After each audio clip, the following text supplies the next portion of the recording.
Hello, everyone, and welcome back to the Double Dribble show here on Brew Sports Network, the only basketball show that could also take MJ one-on-one as long as we're playing NBA Jam.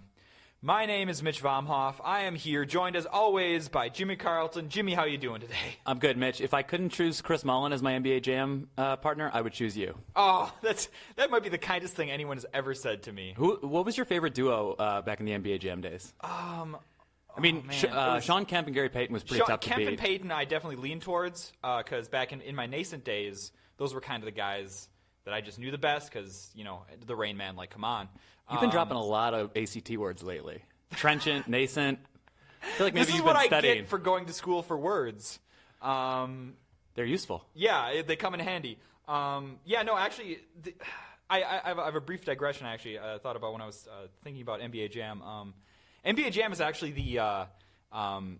maybe it's the source of one of the greatest disappointments in my life because when I went to the aforementioned school for the words, college. I received my college, that's the one. When I received my English degree from Wisconsin Lutheran College on my official visit, like they were recruiting me. They weren't actually recruiting me.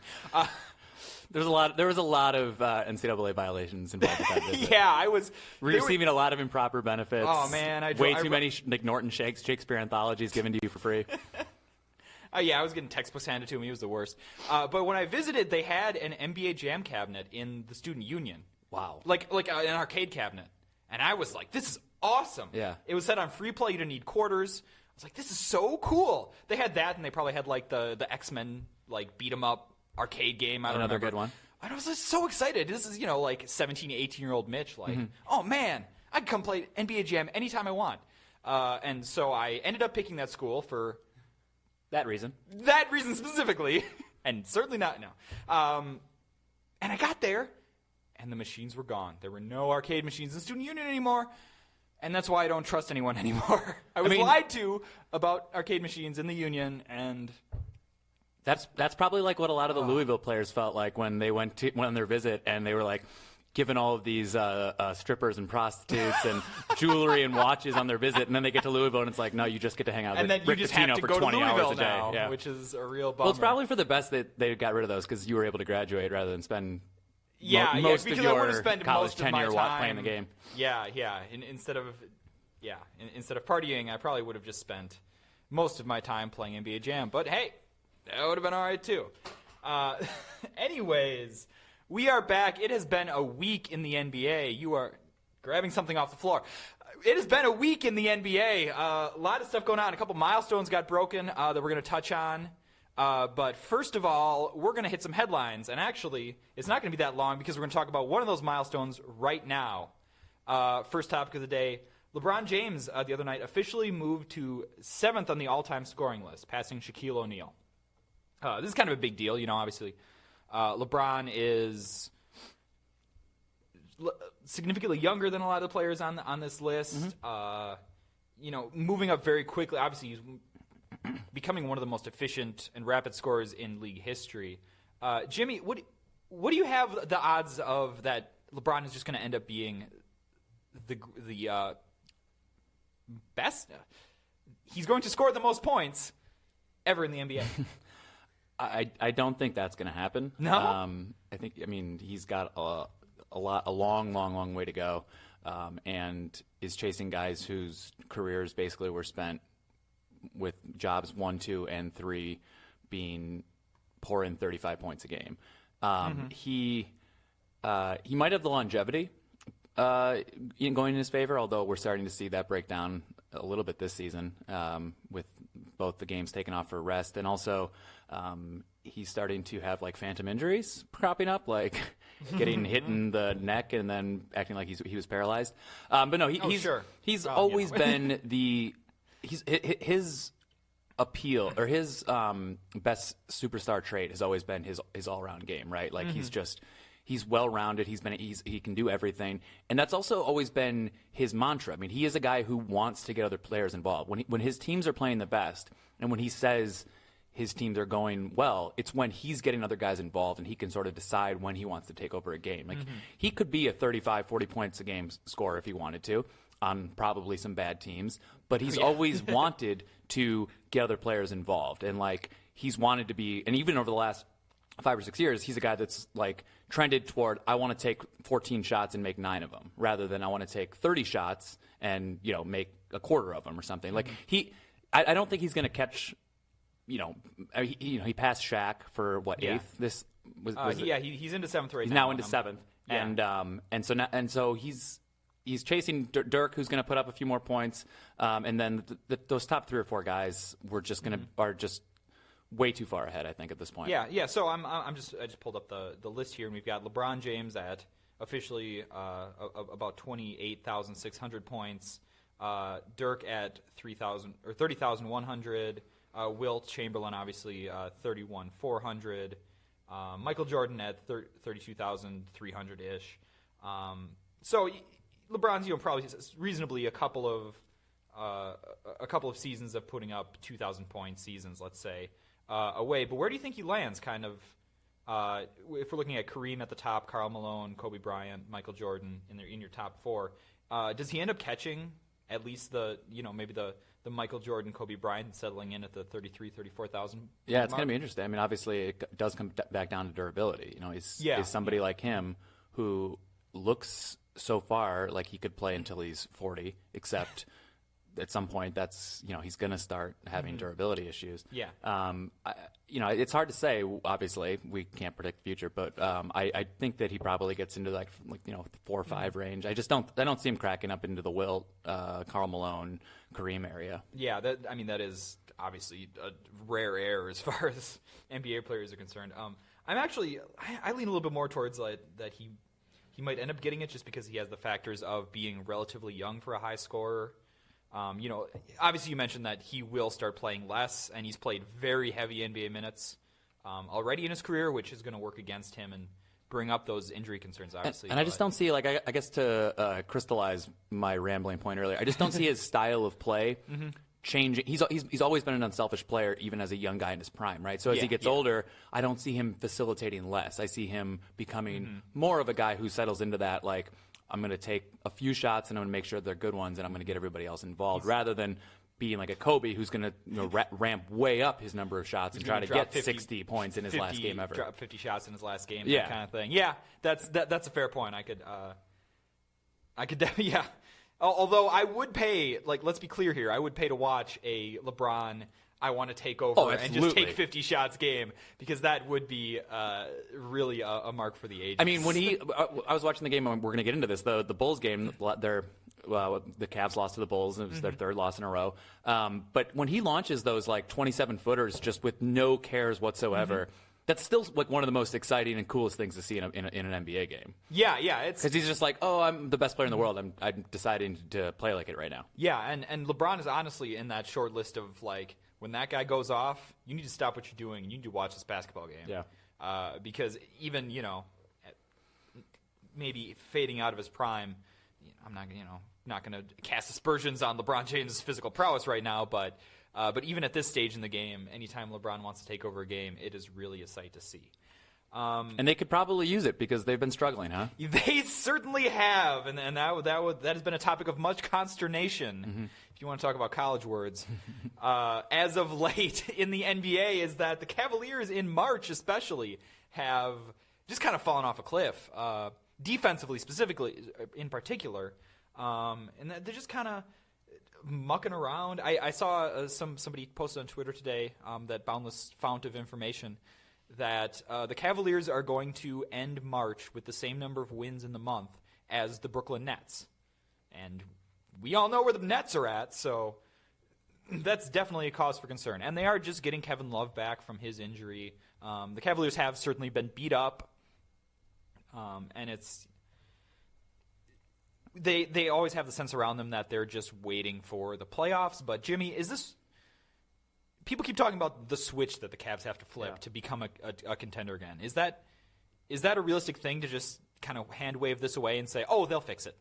Oh, it'll be fine. Well, that's exactly the word that keeps being the sort of the turn of phrase that keeps being used, right? Like they can flip the switch. I heard this a lot with the Packers this season, not to cross-pollinate our sports references, but this notion that like a team is going to just play, and in the NBA, certainly with as we talked about last week, with rest, with the science and psychology behind, knowing sort of when to coast and when to take your foot off the gas a little bit, and when to really ramp it up. Obviously, these teams and these coaches sort of know when to press and when not to. But the notion that these guys aren't always trying to win a game, when you get to that level of competitiveness and sports, the Cavs are not playing well. It's not because they're sort of going out there and going like 75%. When LeBron James plays in a basketball game and he's not on the sideline sipping a latte, being held out with a DNP, I'm not feeling nice it tonight. Turtleneck. Or Tyronn Lue wants to save me tonight. Then he's going out there to win a game. And this last game against the Bulls, against the TNT Bulls, we should say. Yeah, and we'll get to them in a minute. Was a sort of prime example. Like, he and everybody else on the team, they were, for the most part, looking like they were trying to buckle down on defense. Like, they were getting low, they were moving, they did not look lackadaisical, they did not look like the team that's been maligned over the last few weeks for being defensively indifferent. It looked like a team that really wanted to try to make a statement and make a win and silence everybody that's been griping about them, and they just weren't able to do it. They couldn't beat a bumbling, mediocre Jekyll and Hyde Bulls team. And it was their third loss in a row. That's it's concerning. significant. I mean, right? Any sort of trend at that level of competition where you're like in the contender tier, it's something you have to. I've dropped my headset now, or had a headset issue three shows in a row, and I'm concerned. If I'm the Cavaliers, losing 3 games in a row to Eastern Conference teams, that's concerning. But so anyway, so to go back to it, I don't think that there is this switch that can be flipped. I think at some point, a LeBron James-led team is not going to make the finals, and at that point, everyone's going to realize, oh yeah, they really weren't as good as we thought they were, and past performance doesn't predict future results. Like, at some point, they're not going to be in the finals, and everyone's going to sort of wring their hands and say, "What happened?" It was just, they're not as good anymore. They're old. Yeah, and then LeBron will find his next big free agent destination, and hashtag LBJ to MKE, and so on and so forth. That said, for this year specifically, I'm still picking Cleveland to be my finals team out of the East, just because when you do get Kevin Love back and Kyrie Irving is he's still very good despite various concerns about the shape and curvature of the earth.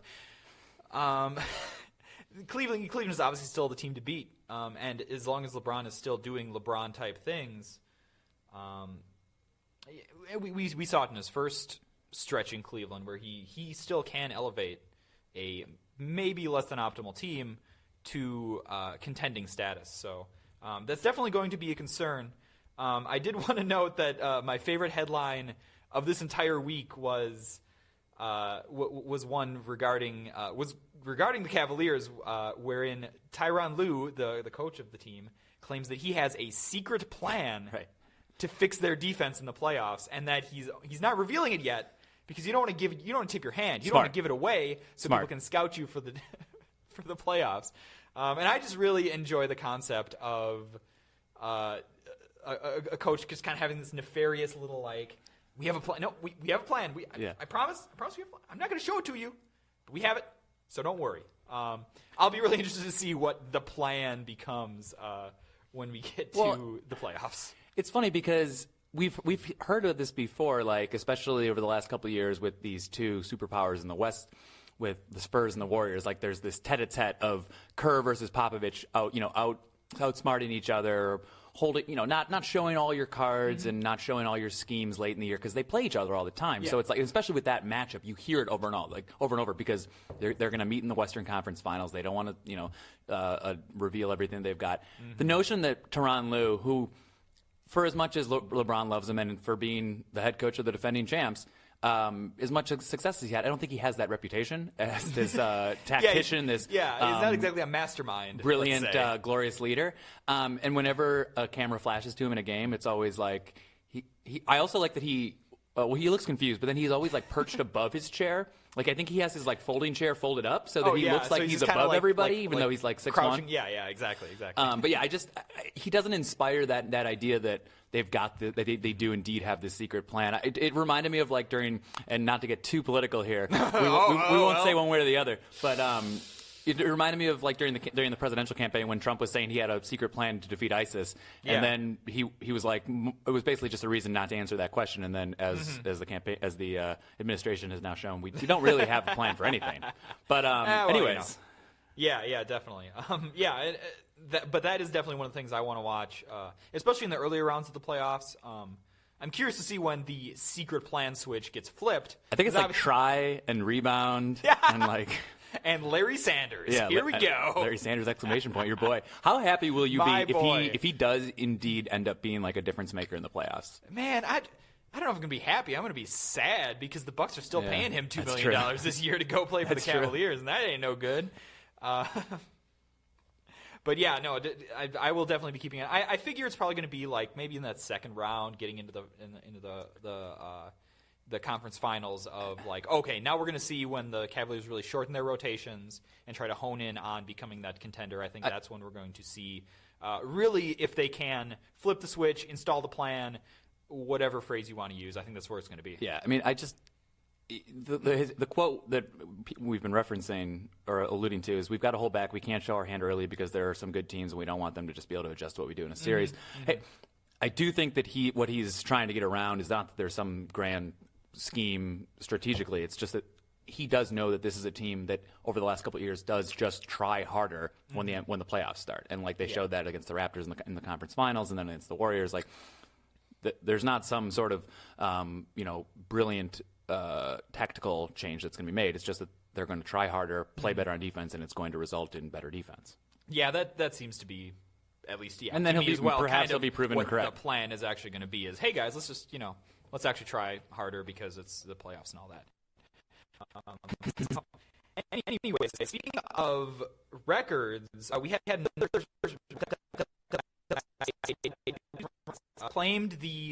reclaimed the lead in season-long three-pointers from the Golden State Warriors from last year.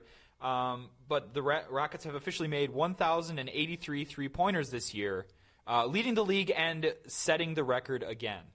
And I think that is an amazing accomplishment, obviously, but also maybe the clearest indicator yet of where the league is going in terms of offensive play style. And we're obviously we're talking about a Mike D'Antoni led team. D'Antoni is kind of renowned for the pace and. All right, hey everybody, we are back. Technology remains undefeated, but we are here to close out the show for you. We do have a round of make or miss yet before we can officially let you go for the weekend. Phones are the future. We're doing this on our phone. Streaming, right now. Phones, apps, millennials. Brew Sports is resourceful. Monetize the teens. Let's go. All right. Make or miss. Let's do some make or miss. Jimmy, we're going to start with you. Russell Westbrook just recently put up the highest point total triple-double. He scored 57 points, also had a triple-double. That's pretty remarkable. He's had a couple 50-point triple-doubles this year. But is he back up on the high side of the seesaw for MVP? Yes, he's again the front runner. We talked about this last week. We talked about it every week, it seems like. And because of how long the playoffs are, we're going to be talking about it for another few weeks, this MVP race. I'm going to continue to keep beating the Russell Westbrook drum. We've cared about statistics in sports for basically the entirety of professional sports in this country, certainly in basketball, and to average a triple-double was considered unimaginable, unprecedented, incredibly cool, and he's doing it, and we're just sort of now like, yeah, but he's not on a really like a he's great not very team. efficient, and James Harden's doing it like slightly more efficiently, and he's only averaging a couple. It's like we've cared about numbers and statistics for so long. He's doing this thing that we thought was never possible, and as I've said before, the coolest thing about him is that his storyline from the beginning was like Kevin Durant left, Russell Westbrook has to do all this by himself. Can he do it? Is there any way that he can be the superhuman? And he's been that. He's lived up to the storyline. That makes him valuable to the league. For sure. I'm making that. Westbrook is the MVP. Follow-up. Does Russell Westbrook care about being the MVP? Ooh, follow-up. Double make or miss. I'm gonna say he does because he does seem like a guy, the ultimate sort of chip on the shoulder guy. Durant leaves. He's got all this adversity to overcome. He's overlooked. The Thunder are this like this team that nobody's given any chance to, and he's got to carry them on his back. I think he does care about the storylines, and he does it through his wearing of weird outfits and his veiled subtweeting of other players. I think he does know the storylines and the narratives in the NBA, and I think it does matter to him that he gets that award. Yeah, for sure. Well, Russell Westbrook seems to carry chips on shoulders. He's got at least 2 on both of his shoulders. Okay, let's move on to. All right. This is gonna take the place of our normal Bucks talk. Sure, yeah. So the Bucks segment is being the replaced. other 29 franchise fans will breathe a sigh of relief that we don't have that segment today. Malcolm Brogdon. Went bananas against the Celtics, at least in the fourth quarter. He had a couple good shots, yeah. Malcolm Brogdon is now the Rookie of the Year frontrunner. I had this conversation with a couple of Bucks fans on Twitter the other day, which is always enjoyable. It's some great discourse going on. I think that game helps his Rookie of the Year case, but I also think Rookie of the Year is a very interesting award that rewards statistical measures and multiple outstanding performances in such a way that Dario Saric, for me, is still going to end up being the Rookie of the Year. I think Malcolm Brogdon is definitely a second-place finisher. I don't think there's any debate in that. The Joel Embiid case, obviously, we've discussed, is always an interesting wrinkle given his situation. But unless Brogdon really finishes off the season with with a couple more outstanding performances, they're going to give it to the dude who scored 30 points the most. Yeah. And that's Dario. The other awards have become more sophisticated. They're looking at different things. There's sort of like this, there's less emphasis and more derision really put on people who don't look deeper than the counting stats. But Rookie of the Year does seem like the one that's still behind. If you're the leading scorer in your rookie class, you're the Rookie of the Year. Yeah, definitely. And I even made the point that team performance doesn't really matter in Rookie of the Year. It's just always the dude who scores the most. So you just have to deal with that. All right. Next for you, there's a phenomenon that we've seen in the last couple of years that we call the TNT Bulls, and it is when the Chicago Bulls play on TNT that they run off, let's say, 20 straight home wins on the TNT broadcast. Make or miss. This is a make or miss. Is this a legit thing, or is this just a weird coincidence? Make or miss, is this a thing? Make or miss, is this a thing? It's a thing. All right. So the Bulls, especially the last couple of years after they've moved past their era of being legitimate contenders, the post Derrick Rose, R.I.P. Derrick Rose era. Pour one out. When they've just sort of been a fringe contender, and this streak goes back to 2013, so it's more than a couple years old. But over the last couple of years, especially, they seem like a team that just gets up for big games. They're not going to be a night in, night out team that comes to play and win. They have a bunch of weird parts. They're mismatched roster, and especially this year, it seems like it's 3 of them. Yeah, it seems like a team that's just oh wait, is this game's on national TV tonight? It's like us, like we come to play when we're being videotaped mobily. Yeah, from 6 feet away. But if we were just talking, we probably wouldn't care as much. Yeah, no, that makes sense. All right, yeah, it is a fascinating phenomenon, and I'm very excited to see. I hope it continues. I do too. It's another funny, weird, quirky NBA trend. That's sure. Good. Okay, make or miss. Oscar Robertson, who, let me remind you, last year, a Bucks great. Yes, let's give him his due. Legend. Last year, got a little bit of the old man get off my lawn ness to him, saying that Steph Curry was basically just the product of a modern game, bad defense, and that he wasn't as great as everyone said. Okay, that's as context. This week he's just been lavishing praise on Russell Westbrook and says he hopes that he breaks Oscar Robertson's triple doubles in a season record. Make or miss that Oscar Robertson is being genuine about that, or that he's just sort of learned his lesson from being a little bit too much of a grump last year. I think that the trend of old NBA players criticizing the new NBA is both fascinating and frustrating. I mean, obviously we've seen Charles Barkley talking his big game about teams that shoot 3-pointers as though that's some sort of fool's gold. But I think for Oscar, I'm going to make that he's genuine about this. I think he's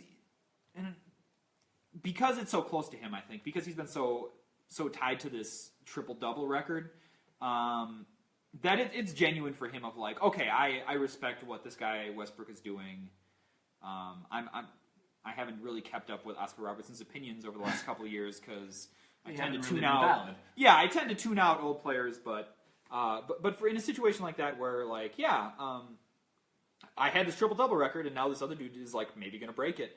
I do think he's close enough to that he is like he's coming around and accepting. Like, okay, no, these guys can play. It's not just, it was better in my day. Well, in his comments, like, he said, I've always been a fan of Russell Westbrook's game, and then continued to just be effusive in his praise. It does sort of seem like he likes Russell Westbrook's style more. Like, Oscar Robertson played an era before, part of his career before the three-pointer, obviously, was sort of a jack of all trades, whereas Steph Curry, just floats up, 35-footers. That's not really Robertson's game. So I think he identifies more with Russell. The jack of all trades, gritty athlete type. Agree with that. All right, our last make or miss for the day, Jimmy. This is an interesting thing to think about. Yes. The East's exceedingly bad playoff race. Is it more interesting than maybe the kind of boring, same as it always was race in the West? So we've now had, this is however many years in a row where we're going to have at least one, if not two, probably two this year, but this has been going on for about a decade of sub 500 teams in the Eastern Conference making the playoffs. In the Eastern Conference. In the West, you've got plus 500 teams not making the playoffs. I think that's fine. I think it's entertaining. I think, especially because we don't have the Cavs at the top to just bounce whoever it gets the A seed. It makes for a more interesting. I don't know if it's better for the NBA because you want a better product, but it certainly is more fun for us. Like, it makes it interesting, even if there's. I'm looking at the standings now. Miami, who started off like 11-23, has just resurged and had turned into one of the best teams in the NBA, and they're just barely. They're not even 500, even after being one of the best teams in the NBA for the last 2 months because they were so abhorrent. Indiana, Chicago, Detroit. There's some really, really bad teams that might make the playoffs. And call me like new fashioned. I think that's great. I think that's fun and entertaining. Yeah, for sure. It's at least interesting. I will give you that. I would genuinely like to see better teams in the playoffs. I've heard some people talking about, like, what if we just took away conferences in the playoffs? And that's a little extreme, but I do want to watch the best teams match up against the best teams, and I'm not going to be like, sub 500 teams shouldn't get in, but I don't want to watch sub 500 teams get slaughtered by number one seeds. That's not super enjoyable. I just think it's funny.